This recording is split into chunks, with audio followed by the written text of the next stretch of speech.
Uṣool Al-Ḥadeeth, The Methodology of Hadith Evaluation, by Dr. Abu Ameenah Bilal Phillips. 10. Women Scholars of Hadith. History records few scholarly enterprises, at least before modern times, in which women have played an important and active role side by side with men. The science of Hadith forms an outstanding exception in this respect. The texts of the Quran and teachings of the Prophet ﷺ always stressed the importance of women and defended their rights against pre-Islamic customs. As a result, the Muslim community was happy to entrust matters of the greatest religious responsibility to women, who, as sisters to men, were of equal worth in God's sight. Only this can explain why, uniquely among the classical Western religions, Islam produced a large number of outstanding female scholars, on whose testimony and sound judgment much of the edifice of Islam depends.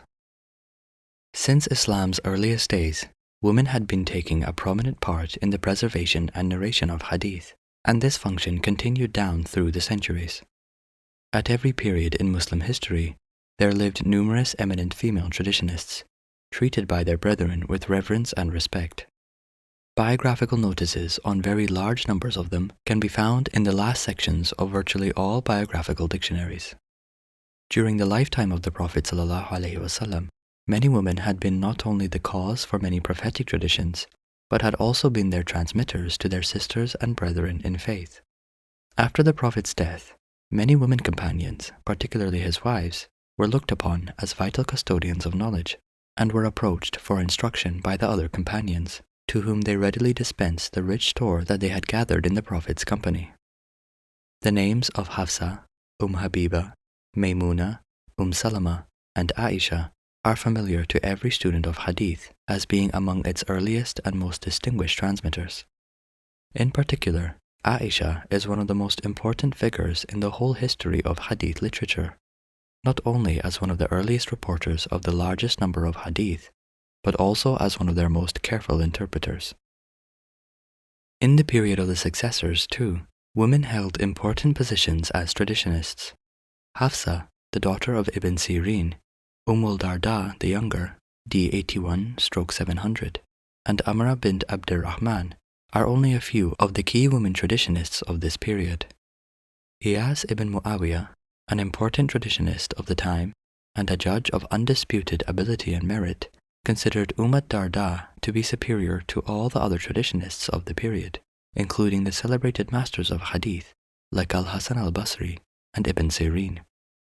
Amra was considered a great authority on traditions related by Aisha. Among her students, Abu Bakr ibn Hazm, the celebrated judge of Medina, was ordered by the Caliph Umar ibn Abdul Aziz to write down all the traditions known on her authority. After them, Abida al-Madaniyah, Abda bint Bishr, Umar al-Thaqafi, Zainab, the granddaughter of Ali ibn Abdullah ibn Abbas, Nafisa bint al-Hasan ibn Ziyad, Khadija Muhammad, Abda bint Abdurrahman, and many other women excelled in delivering public lectures on Hadith. These devout women came from the most diverse backgrounds, indicating that neither class nor gender were obstacles to rising through the ranks of Islamic scholarship. For example, Abida, who started life as a slave owned by Muhammad ibn Yazid, learned a large number of Hadith with the teachers in Medina. Her master gave her to Habib Dahun, the great traditionist of Spain, when he visited the holy city on his way to the Hajj. Dahun was so impressed by her learning that he freed her, married her, and took her back to Andalusia. There, she related over 10,000 traditions on the authority of her Medinan teachers. On the other hand, Zainab bint Sulaiman, d. 142/759, was a princess by birth. Her father was a cousin of As-Saffah, founder of the Abbasid dynasty, and had been a governor of Basra, Oman, and Bahrain during the Caliphate of Al-Mansur. Zainab, who received a fine education, acquired a mastery of Hadith and gained a reputation as one of the most distinguished women traditionists of her time. She counted many important male traditionists among her pupils. This partnership of women with men in the cultivation of the prophetic traditions continued in the period when the great anthologies of Hadith were compiled. A survey of the texts reveals that all the important compilers of traditions from the earliest period received hadiths from female shuyukh. Every major hadith collection gives the names of many women as the immediate authorities of the author. And when these works had been compiled, the women traditionists themselves mastered them and delivered lectures to large classes of pupils to whom they would issue their own ijazas. In the 4th century, we find Fatima bint Abdirrahman, d. 312-924, known as As-Sufiya because of her simple dress and her great piety. Fatima, granddaughter of Abu Dawood of Sunan fame. Amatul Wahid, d. 377-987, daughter of the distinguished jurist Al-Muhammili. Al-Fat Amatus Salam, d. 390-999, daughter of the judge Abu Bakr Ahmad, d. 350-961, Jum'ah bint Ahmad, and many other women whose classes were always well attended by reverential audiences. The Islamic tradition of female hadith scholarship continued in the 5th and 6th centuries of the Hijrah. Fatima bint al-Hasan ibn Ali ibn al-Dakkak, d. 480-1087, wife of the famous mystic and traditionist Abul Qasim al-Kushairi, was celebrated not only for her piety and her mastery of calligraphy, but also for her knowledge of hadith and the high quality of isnads that she knew.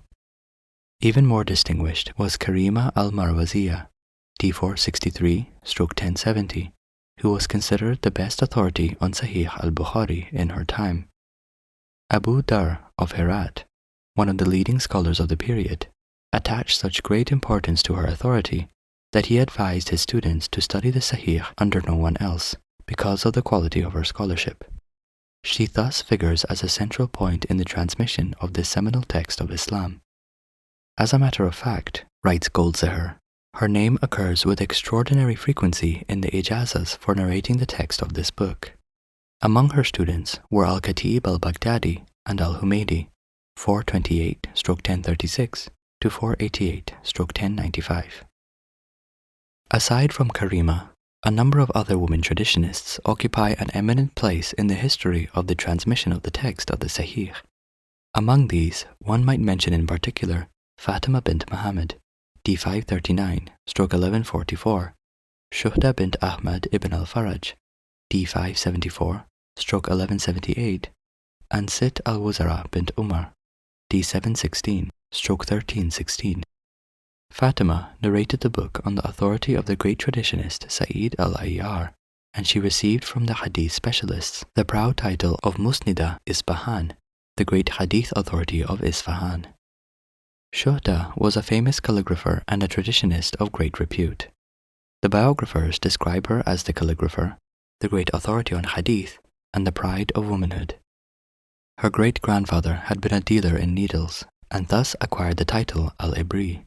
But her father, Abu Nasr, d. 506-1112, had acquired a passion for hadith, and managed to study it with several masters of the subject. In obedience to the Sunnah, he gave his daughter a sound academic education, ensuring that she studied under many traditionists of accepted reputation. She married Ali ibn Muhammad, an important figure with some literary interests, who later became a companion of the Caliph al-Muqtafi and founded a college which he endowed most generously. His wife, however, was better known. She gained her reputation in the field of hadith scholarship and was noted for the quality of her isnads. Her lectures on Sahih al-Bukhari and other hadith collections were attended by large crowds of students as a result of her great reputation.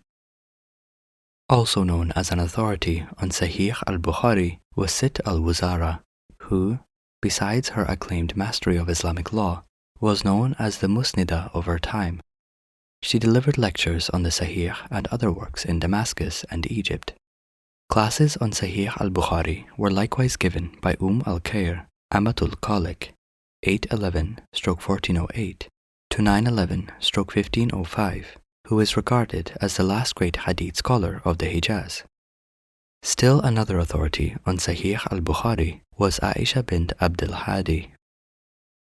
Apart from these women, who seem to have specialized in the great Sahih al-Bukhari, there were others whose expertise were centered on other texts. Khair Fatima bint Ali, d. 532/1137, and Fatima al-Shahrazuriya both delivered lectures on the Sahih Muslim. Fatima al-Jawzdaniya, d. 524/1129, narrated to her students the three musnads of at-Tabarani. Zainab of Harran, d. 688/1289, whose lectures attracted a large crowd of students, taught them the musnad of Ahmad ibn Hanbal, the largest known collection of hadiths. Juwayriya bint Umar, d. 783/1381, and Zainab bint Ahmad ibn Umar, d. 722/1322, who had traveled widely in pursuit of hadith and delivered lectures in Egypt as well as Medina, narrated to her students the collections Sunan ad-Darimi and Abd ibn Humayd's work. Students traveled from far and wide to attend her discourses. Zainab bint Ahmad, d. 740/1339, usually known as Bint al-Kamal, delivered lectures on the Musnad of Abu Hanifa, Shama'il al-Tirmidhi, and the Sharh Ma'ani al-Athar of at-Tahawi, the last of which she had read with another woman traditionist, Ajiba bint Abi Bakr, d. 740/1339. Goldzahar said, on her authority is based the authenticity of the Gotha Codex. In the same isnad, a large number of learned women are cited who had occupied themselves with this work. With her and various other women, the great traveler Ibn Battuta studied traditions during his stay at Damascus. The famous historian of Damascus, Ibn al-Asakir, who tells us that he had studied under more than 1,200 men and 80 women, obtained the ijazah of Zainab bint Abdurrahman for the Muwatta of Imam Malik. Jalaluddin as-Suyuti studied the Risala of Imam al-Shafi'i with Hajar bint Muhammad. Afifuddin Junaid, a traditionist of the 9th century AH, read Sunan ad-Darimi with Fatima bint Ahmad ibn Qasim. Other important female traditionists include Zainab bint ash-Sha'ri, 524-615/1129-1218. She studied Hadith under several leading traditionists and in turn lectured to many students, some of whom gained great repute, including Ibn Kallakan, author of the well-known biographical dictionary Wafayatul A'yan. Another was Karima the Syrian, d. 641/1218, described by the biographers as the greatest authority on Hadith in Syria of her day. She delivered lectures on many works of Hadith on the authority of numerous teachers. In his work Ad-Durar al-Kamina, Ibn Hajar gives short biographical entries on about 170 prominent women of the 8th century, most of whom are traditionists and under many of whom the author himself had studied. Some of these women were acknowledged as the best traditionists of the period. For instance, Juwayriya bint Ahmad, to whom we have already referred, studied a range of works on traditions, under scholars both male and female, who taught at the great colleges of the time, and then proceeded to give famous lectures on the Islamic disciplines. Some of my own teachers, says Ibn Hajar, and many of my contemporaries attended her discourses. Aisha bint Abdul Hadi, 723-816, also mentioned above, who for a considerable time was one of Ibn Hajar's teachers, was considered to be the finest traditionist of her time, and many students undertook long journeys in order to sit at her feet and study the truths of religion. Sitt al-Arab, d. 760/1358, was the teacher of the well-known traditionist al-Iraqi, d. 741/1341, and of many others who derived a good proportion of their knowledge from her. Daqiqa bint Murshad, d. 746/1345, another celebrated woman traditionist, received instruction from a whole range of other women. Information on women traditionists of the 9th century is given in a work by Muhammad ibn Abdurrahman as-Sakawi, 830-897/1427-1429, called Ad-Dawul Lami', which is a biographical dictionary of eminent persons of the 9th century. A further source is the Mu'jam al-Shuyukh of Abdul Aziz ibn Umar ibn Fahd, 812-871/1409-1466, compiled in 861 AH and devoted to the biographical notices of more than 1,100 of the author's teachers, including over 130 women scholars under whom he had studied. Some of these women were acclaimed as among the most precise and scholarly traditionists of their time, and trained many of the great scholars of the following generation.